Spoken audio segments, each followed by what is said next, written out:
ስኬት በአንድ ሌሊት አይመጣም። አንድ ጥያቄ ልጠይቅህ። ዛሬ ህይወትህ እንደምትፈልገው ካልሆነ ከ5 ዓመት በኋላስ ምን ይሆናል? ይህን ጥያቄ በጥሞና አስብበት። ምክንያቱም ዛሬ የምታደርገው ነገር የነገ ህይወትህን እየገነባ ነው። ምናልባት አሁን ችግር ውስጥ ትሆናለህ። ምናልባት ስራ እየፈለግክ ይሆናል። ምናልባት ህልምህ ካንተ በጣም ሩቅ ይመስል ይሆናል። ግን አንድ ነገር አትርሳ፣ ስኬት በአንድ ሌሊት አይመጣም። ዛሬ ጀምር። ብዙ ሰዎች ለመጀመር ፍጹም ሁኔታን ይጠብቃሉ። ገንዘብ ሲኖረኝ እጀምራለሁ፣ ጊዜ ሲኖረኝ እማራለሁ፣ ሁኔታው ሲሻሻል እሞክራለሁ። ነገር ግን ፍጹም ሁኔታ ምናልባት ፈጽሞ አይመጣም። ስለዚህ ፍጹም ጊዜን አትጠብቅ።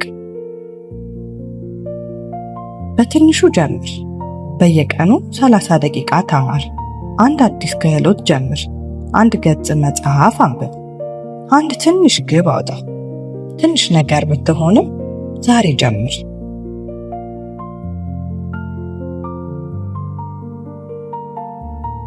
ውድቀትን አትፍራ። አንድ ነገር ሞክረህ ካልተሳካ አንተ ውድቀት አይደለህም። ውድቀት አንድ ክስተት ነው፣ ማንነትህ አይደለም።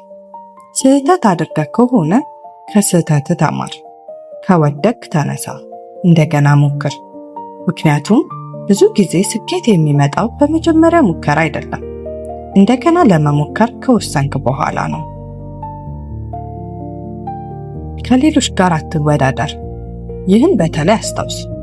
ሌላ ሰው ዛሬ ላይ ነው፣ አንተ ግን ጉዞህን አሁን ጀምረህ ሊሆን ይችላል። የሌላ ሰውን ውጤት ከአንተ መጀመሪያ ቀን ጋር አታወዳድር።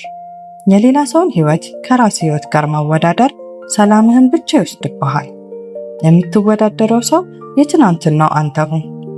ዛሬ ከትናንት ትንሽ የተሻልክ ከሆነ እየተሻሻልክ ነው። ትዕግስት ይኖረን። ዛሬ ዘር ተክለህ ነገ ፍሬ አትጠብቅም። መጀመሪያ ዘሩ ይበቅላል፣ ከዚያ ችግኝ ይሆናል፣ ከዚያ ዛፍ ይሆናል፣ በመጨረሻም ፍሬ ይሰጣል። ህይወትም እንዲሁ ነው። ዛሬ የምታደርገው ስራ ምናልባት ዛሬ ውጤት አያሳየህም፣ ግን ቀጥል። ውጤት ሳታይ መቀጠል ነው ትዕግስት። ዲሲፕሊን ከሞቲቬሽን ይበልጣል። ሁልጊዜ ተነሳሽነት አይኖርህም። አንዳንድ ቀን ትደክማለህ፣ አንዳንድ ቀን ተስፋ ትቆርጣለህ፣ አንዳንድ ቀን አልችልም ትላለህ። ችግሩ ያ አይደለም። ችግሩ በዚያ ቀን ሙሉ በሙሉ መተው ነው። ስለዚህ ሞቲቬሽን ብቻ አትጠብቅ። ዲሲፕሊን ይኖርህ።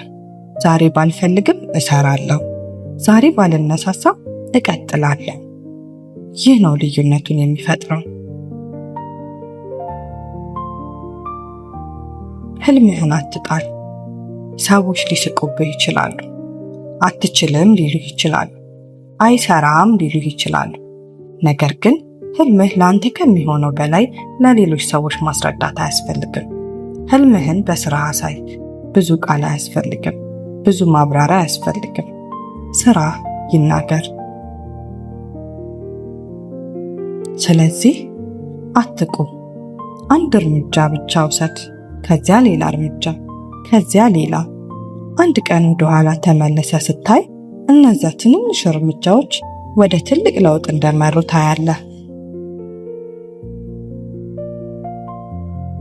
ከዚህ ቪዲዮ አንድ መልእክት ብቻ ካስታወስክ፣ አትጠብቅ፣ ጀምር።